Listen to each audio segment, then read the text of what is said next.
안녕하세요. 자, 오늘 라합에 대한 말씀을 좀 드려보려고 하는데, 라합이 왜 중요한지를 이제 알게 되실 거예요. 자, 라합이요. 지금 여호수아 2장에서 등장하고 있는데, 라합이 등장하게 된 배경을 좀 알기 위해서 여호수아 1장을 좀 보도록 할게요. 여호수아 1장에 보게 되면 지금 그들이 여호수아에게 대답하였다고 하는데, 지금 우리에게 명령하신 것은 무엇이든지 다 하고 어디로 보내시든지 그리로 가겠습니다. 굉장히 신실한 고백이죠. 자, 지금 이스라엘 백성들이 그들인데요. 그 이스라엘 백성들이 명령하신 것에 순종하고 어디로 보내든 가겠다고 결단하는 그 명분이 무엇이냐면 가나안 정복 전쟁. 지금 여호수아 1장은 가나안 정복 전쟁에 들어가기 직전에 쓰여진 이야기입니다. 그리고 조금 더 정확하게는 여리고를 정벌하기 위한 전쟁인 거죠. 자, 우리 이 가나안 정복 전쟁은요, 창세기 15장에서부터 예언되었던 사건이에요. 처음에 이거 알았을 때 굉장히 재밌었는데, 창세기 때부터 하나님이 이 가나안 전쟁을 예견하셨고, 조금 더 심하게는 출애굽까지 예견하셨구나라는 걸 알게 돼요. 자, 여기 밑줄 친 부분을 보시면 네 자손, 즉 이스라엘이 이방에서 객이 되어 그들을 섬기겠고, 요게 이집트에서 400년 동안 종살이할 것을 예언하는 장면입니다. 이후에 나오죠. 그들은 400년 동안 네 자손을 괴롭힐 것이다. 400년간의 출애굽을 의미하고 있어요. 이후에 섬기는 나라를 징벌하실 것이고 네 자손이 큰 재물을 이끌고 나올 것이다. 출애굽이죠.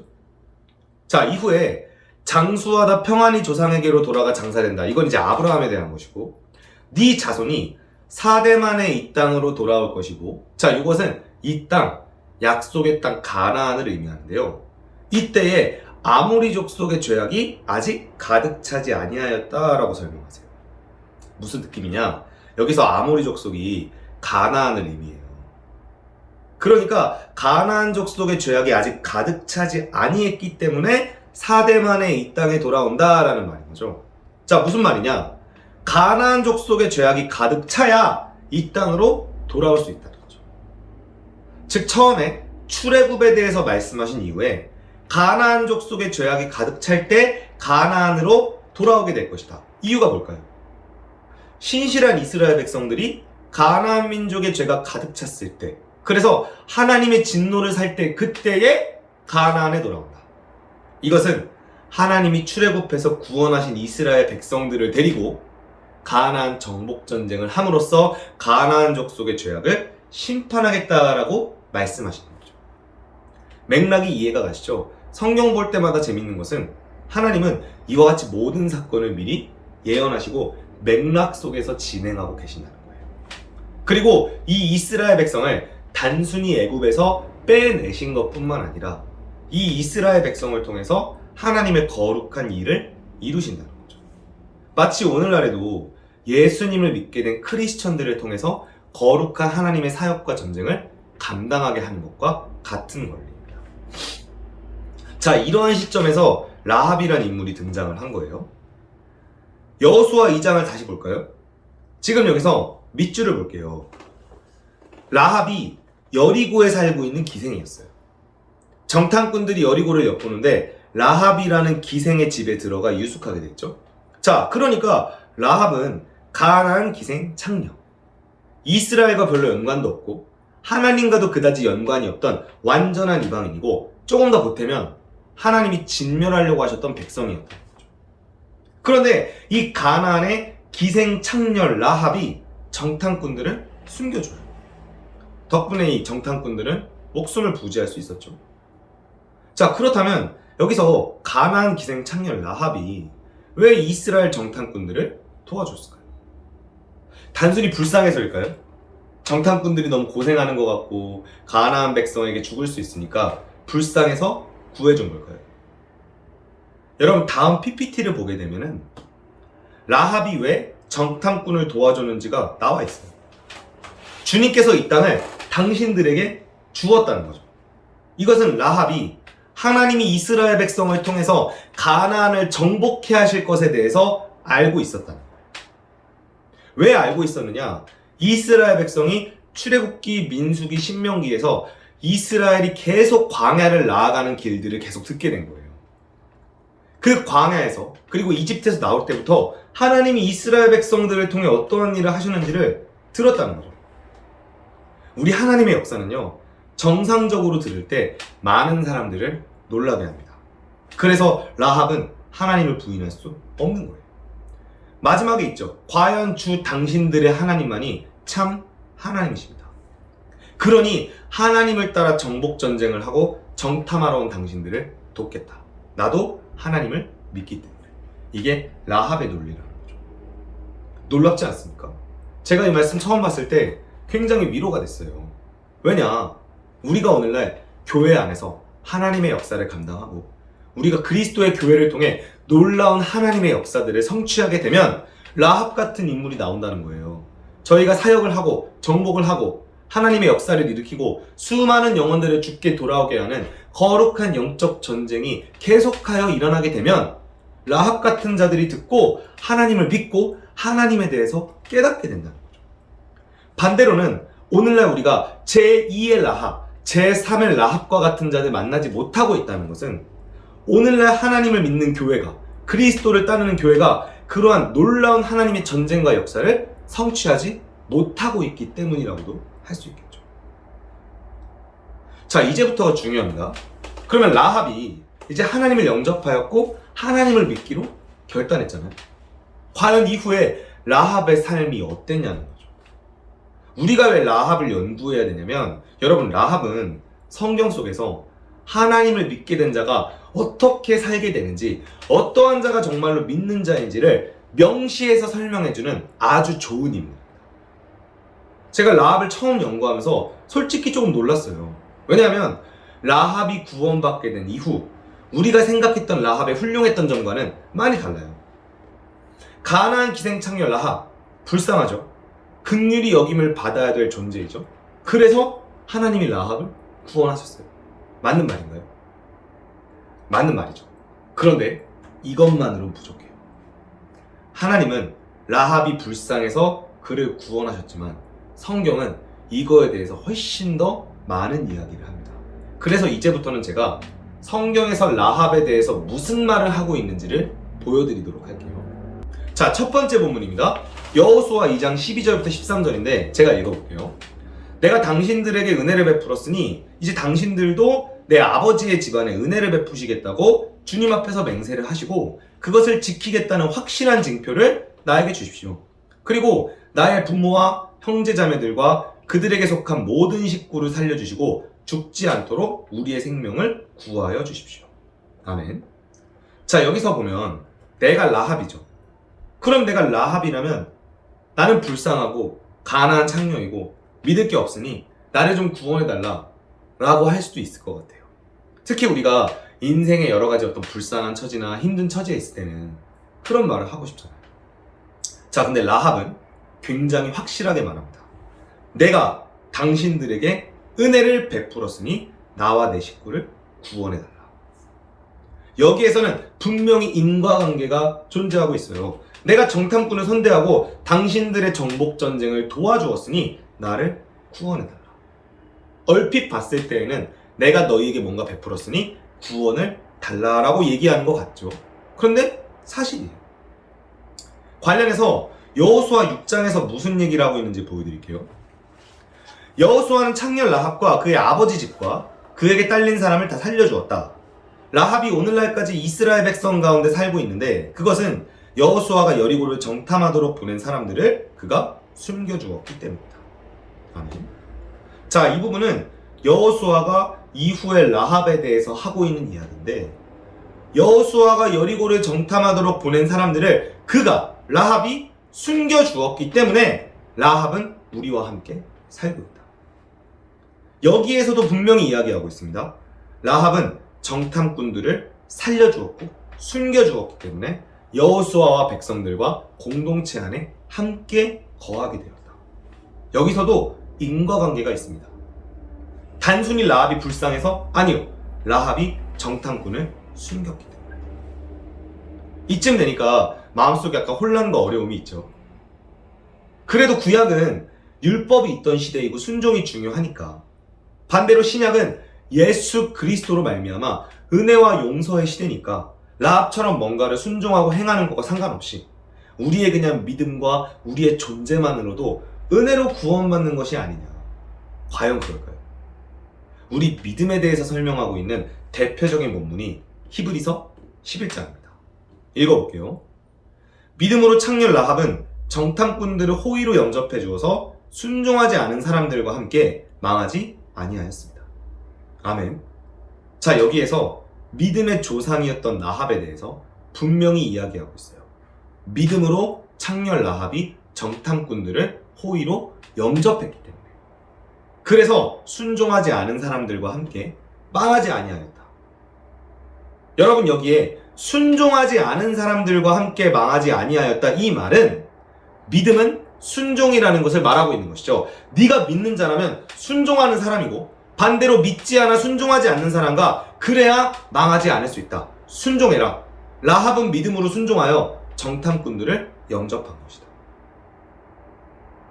더 노골적인 말씀이 야고보서 2장에 있어요. 여러분이 아는 대로 사람은 행함으로 의롭게 되는 것이지 믿음으로만 되는 것이 아닙니다.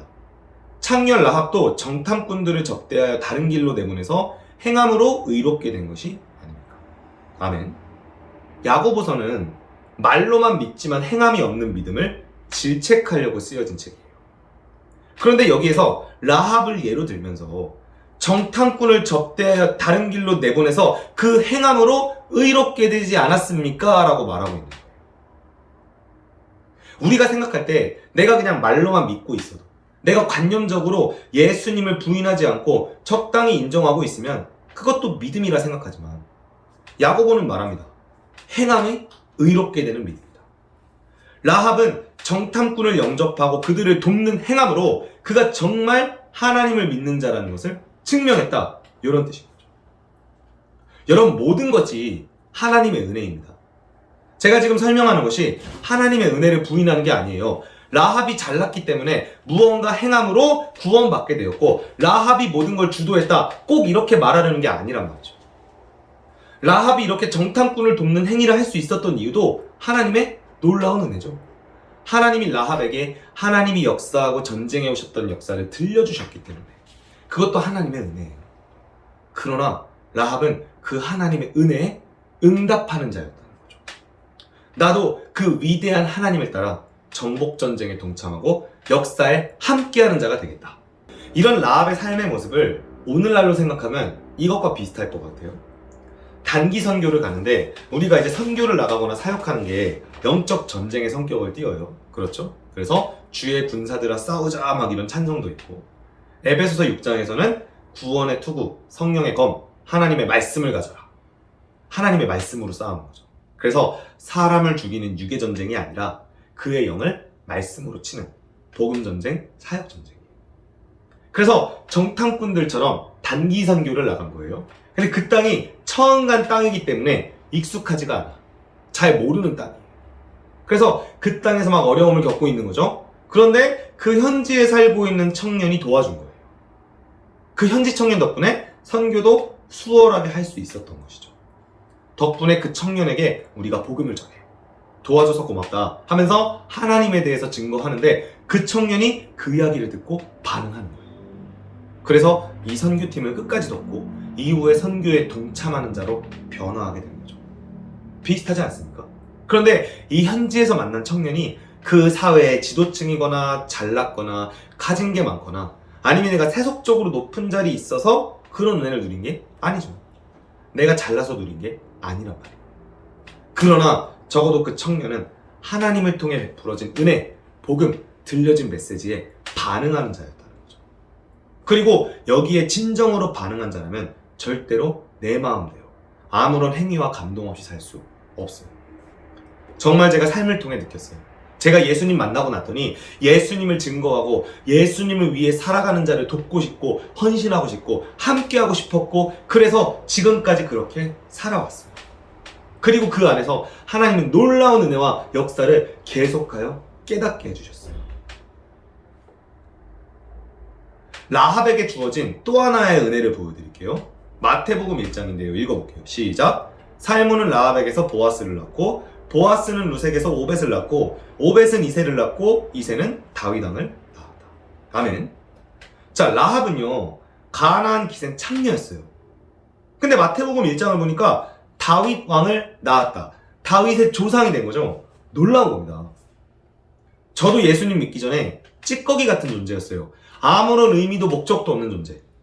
그러나 예수님을 믿고 예수님과 함께하고 그의 십자가를 지기로 결단한 삶을 지금까지 살면서 이제는 예수님이 허락하신 왕같은 제사장으로 영원한 나라를 향해 달려가는 자가 되었죠.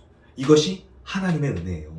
제가 오늘 드리는 메시지에서 절대 오해하시면 안 되는 게 행함, 우리 믿음의 행위를 강조하는 것이 마치 하나님의 은혜를 무력화시키는 걸로 잘못 생각하는 분들이 있어요. 그렇지 않아요. 저는 제가 지금 예수님을 믿음으로 긍정적, 적극적으로 여러 행위와 사역을 하게 된 모든 것이 하나님의 은혜라고 하루도 빠짐없이 생각하지 않은 날이 없었어요. 하나님의 은혜입니다.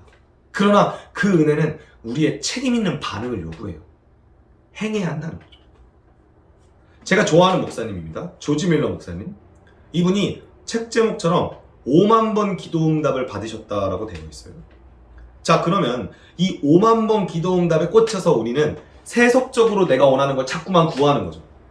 한국교회에서 조지 밀러 목사님 좋아하는 분들 많으세요. 기도응답 많이 받았으니까.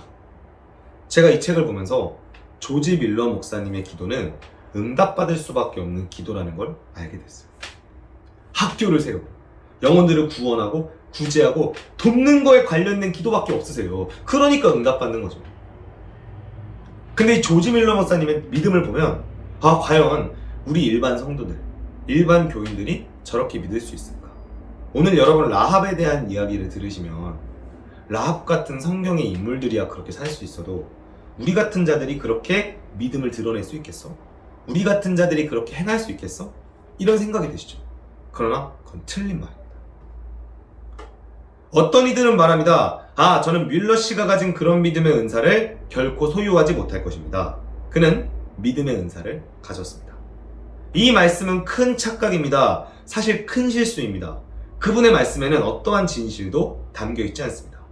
제가 소유한 믿음은 하나님의 모든 자녀들이 소유한 것과 동일한 믿음입니다.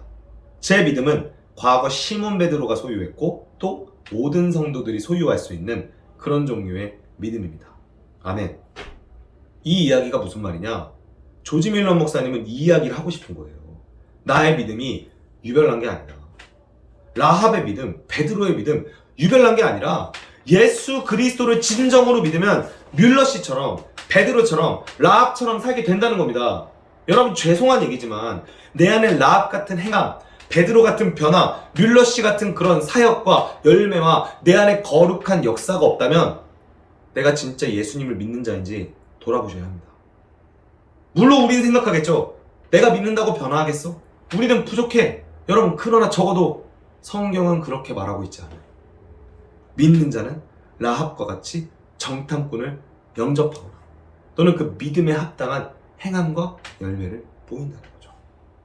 여러분 이 시간 이 메시지를 통해서 내가 정말 예수님을 진심으로 믿는 자인가?